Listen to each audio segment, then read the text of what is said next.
اعوذ باللہ من الشیطان الرجیم۔ پناہ مانگتا ہوں میں اللہ کی شیطان مردود سے۔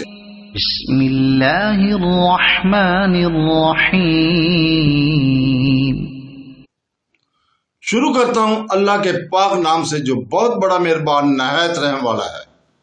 ومن يرغب عن ملة إبراهيم إلا من سفه نفسه ولقد اصطفيناه في الدنيا وإنه في الآخرة لمن الصالحين إذ قال له ربه أسلم قال أسلمت لرب العالمين ووصى بها إبراهيم بنيه ويعقوب يا بني إن الله اصطفى لكم الدين فلا تموتن إلا وأنتم مسلمون۔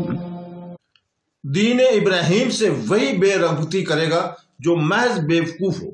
ہم نے تو اسے دنیا میں بھی برگزیدہ کیا تھا اور آخر میں بھی وہ نیک کاروں سے ہے۔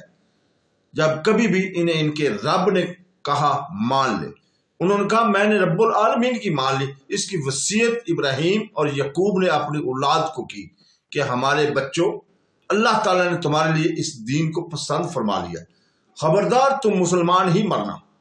ان آیات میں بھی مشرکین کا رد ہے کہ وہ اپنے آپ کو دین ابراہیم کا پیروکار بتاتے تھے، حالانکہ وہ مکمل طور پر مشرک تھے، اور حضرت خلیل اللہ تو مودوں کی امام تھے، توحید کو شرک سے ممتاز کرنے والے تھے۔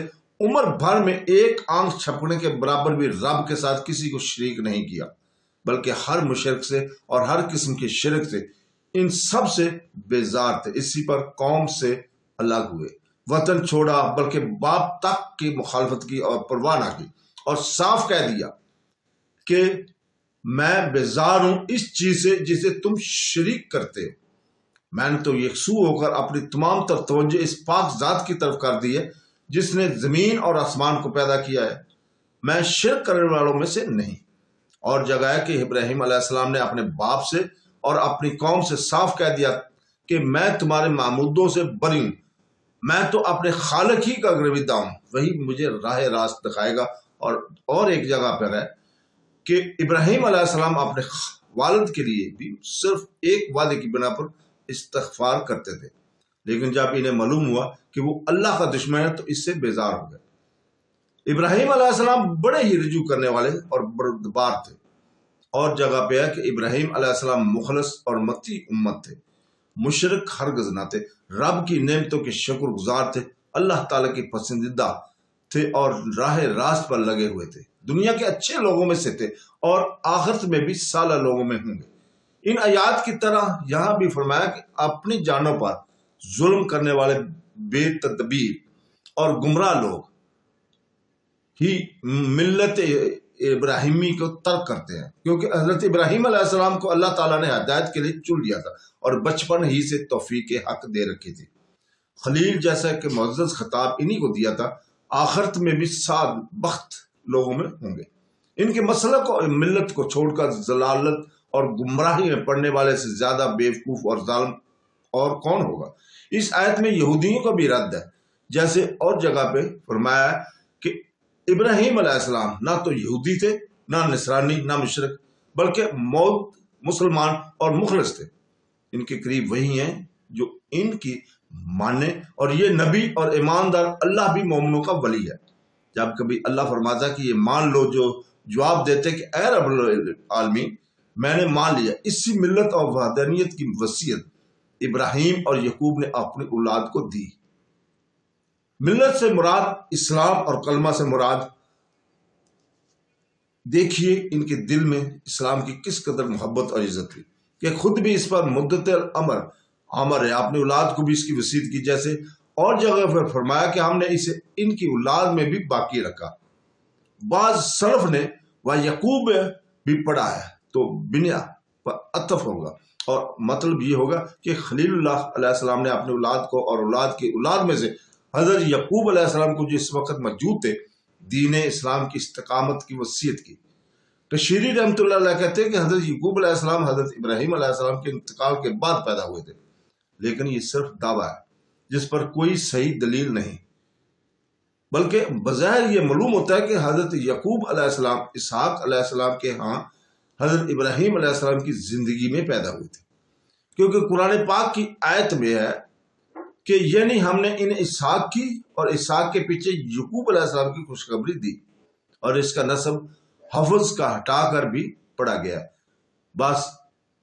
پس اگر حضرت یعقوب علیہ السلام حضرت ابراہیم علیہ السلام کی حیات میں موجود نہ ہوں تو پھر ان کا نام لینے میں کوئی زبردست فائدہ باقی نہیں رہتا.